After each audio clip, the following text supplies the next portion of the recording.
Email अपना test करवा लेती हैं, जिसमें ज़रूरी नहीं कि ये सब कुछ आपने ससुराल वालों को बताना है। अच्छा, फॉर योर सेटिस्फेक्शन। कभी कभार शादी पे फीमेल को भी हो रहा होता है, कल को मेरे बेबी होगा, या कभी पीरियड्स इरेगुलर होते हैं, तो उनके दिमाग में बहुत सारे डर होते हैं, तो उनको भी मिटाने के लिए और रिलैक्स होने के लिए आप एक स्कैन करवा लेते हो, जिसमें आप यूट्रस का साइज, बच्चेदानी अंडेदानी का साइज देख लेते हो, और अगर वो ठीक होता है तो आप वो एक स्ट्रेस से निकल आते हो। इसी तरीके से हस्बैंड लाइक मेल को भी है कि अगर उन्हें लगता है या कुछ अपनी सेटिस्फेक्शन के लिए सीमन सैंपल करवा लें, ज़रूरी नहीं वो किसी को बताएं, दैट शुड बी पर्सनल। अच्छा, मैं इसी चीज़ को यहाँ पे फाइनल एलैबोरेट करूँगी कि किसी भी लड़की को अगर ये पता चल जाता है कि उसका नेगेटिव ब्लड ग्रुप आया है, क्योंकि डॉक्टर सना जी जो समझा रही हैं वो ये लफ्ज़ों में कि अगर पता चल गया कि आपका नेगेटिव है, चाहे सी में, चाहे ए में, बी में, सी तो होता ही नहीं, ए बी एंड ऑल, अगर इसमें ओ नेगेटिव अगर आपका आ गया है तो आपने इंजेक्शंस लगवाने हैं। उसमें शर्माना नहीं है, घबराना नहीं है, आपने टेंशन नहीं लेनी। अपने पेरेंट्स को भी डिस्कस करना है कि भाई मुझे ये अपना सारा ट्रीटमेंट करवाना है, सब कुछ करना है,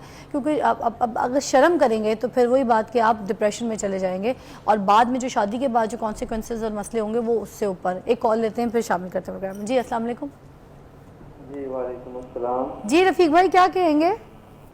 जी मैं रफ़ीक बात कर रहा हूँ लाहौर से। जी रफ़ीक भाई क्या कहेंगे?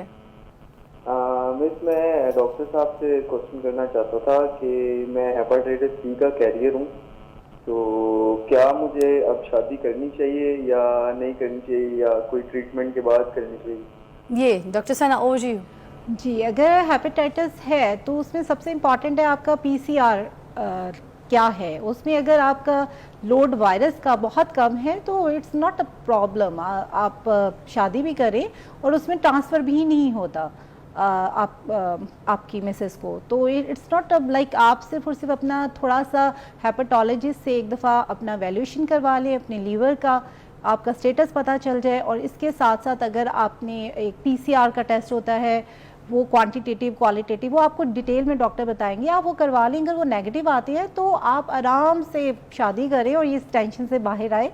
जस्ट आपने एक हेपेटोलॉजिस्ट को चेक करवाना है।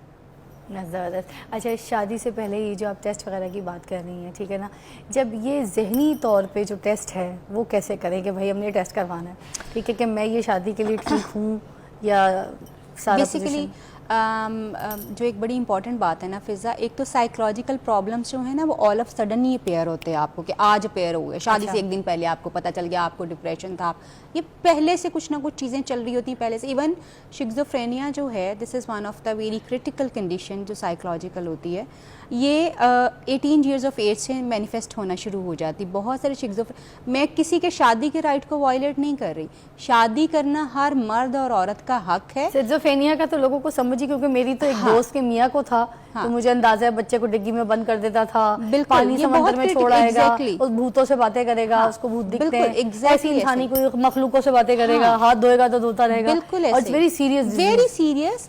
लेकिन ये आपको पता हो तो आपके लिए मैनेज करना आसान हो जाता है, आपका स्ट्रेस। आप देखें, एक आप अननोइंगली चीज़ों के साथ टक्करें मार रहे हैं, ये क्या है, ये क्या है, समझ ही नहीं आ रही, हर रोज़ लड़ाइयाँ हो रही हैं, आप कंफ्यूज हैं, आप कभी रुस के अपने अम्मा अब्बा के घर जा रहे हैं, कभी अपने ससुराल से लड़ाइयाँ कर रहे हैं और आपको पता ही नहीं है एक्चुअली है क्या। लेकिन जब आपको पता होता है कि yes this is what it is actually, ये वो चीज़ है जिसका इलाज हो सकता है या नहीं इलाज हो सकता, तो आपके लिए अपने लिए फ़ैसला करना और अपने शोहर के लिए फ़ैसला करना या बीवी के लिए फ़ैसला करना बहुत आसान हो जाता है।